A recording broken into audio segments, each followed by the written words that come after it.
Hey, this is Parker Fitzik here. I'm doing a review on a 2016 Dodge Challenger SXT. I'm a Honda guy myself. I sell Hondas at Melrapton Honda. So if you're looking for a new vehicle, I can help you out. So to get this review started off, one thing that I noticed with this car, first of all, it seems like everything is closing in on you, and I don't necessarily know if I like that. It's very interestingly laid out here too. I'll give you some pictures in a second, but it's very open but closed at the same time. It feels like there's a big black blob dash in front of me that just doesn't know where anything wants to go.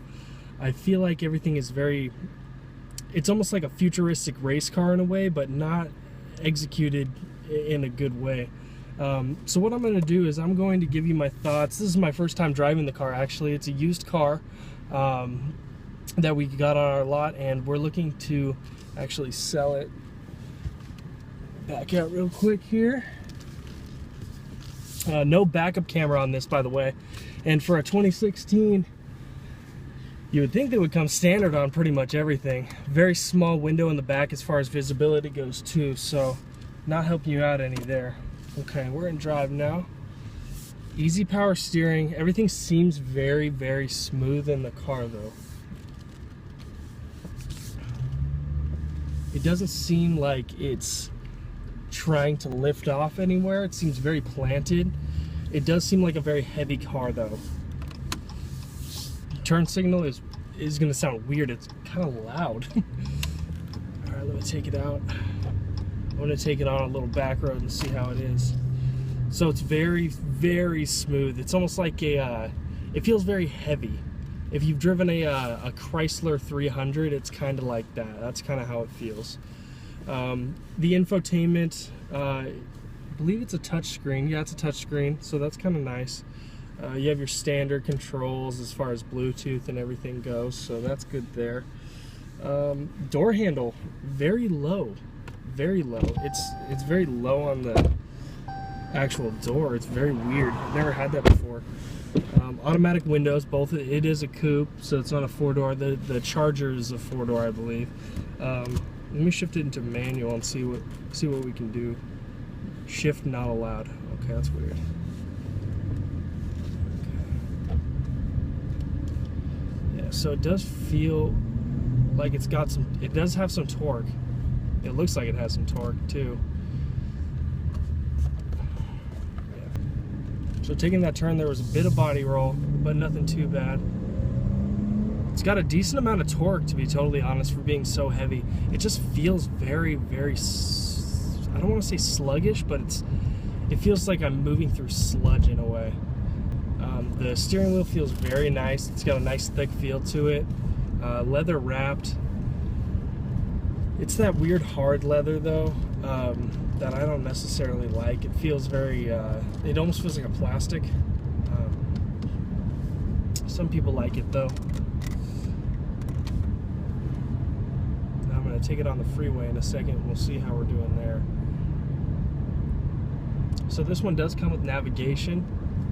The seats are pretty nice quality. They don't hug you as much as I would think for a muscle car or something like that. I think they're trying to go back to that original muscle car feel where there's not much support anywhere. It's just a flat and a flat. But this car does give you it gives you some side bolstering, which is nice. That's good.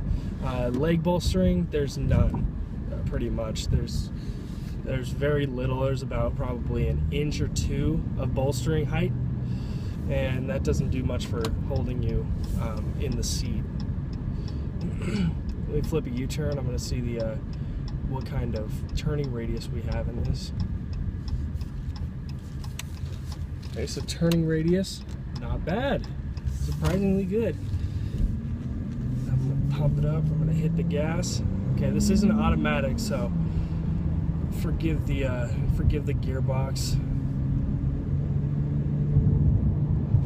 So it's not, the gearbox isn't bad. When you're hammering on the gas though, it does feel like it doesn't want to downshift, and that's a problem for me. I see, okay, so getting on the freeway now. Okay, so the V6 has got some power. But again, the car is just so heavy that I don't think you can necessarily use all of the power in this car to the maximum potential.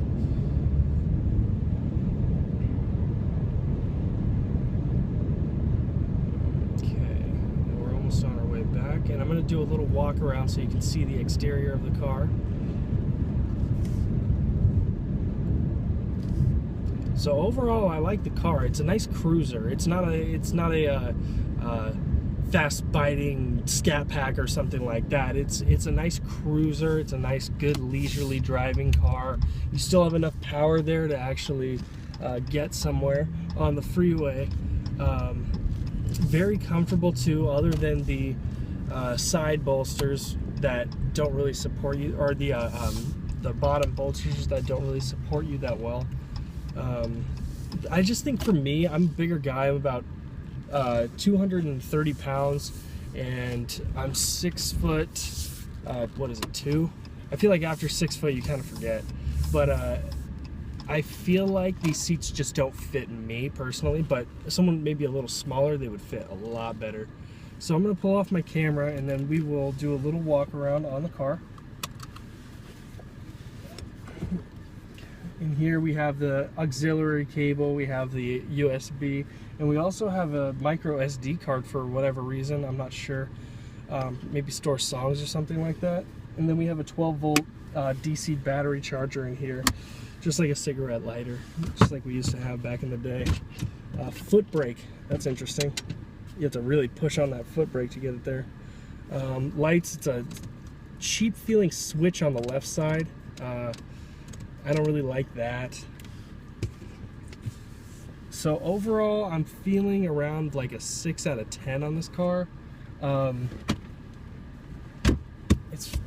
dash isn't made out of anything special. It's kind of soft and squishy, which is kind of weird. It's almost like a foreign alien spaceship material. The back seats, let's be honest, you're not getting a muscle car to have passengers. I don't know if I could fit one of my legs back there, to be totally honest. It doesn't do anything for me as far as back seat space goes. But let's take this off real quick and see what we got.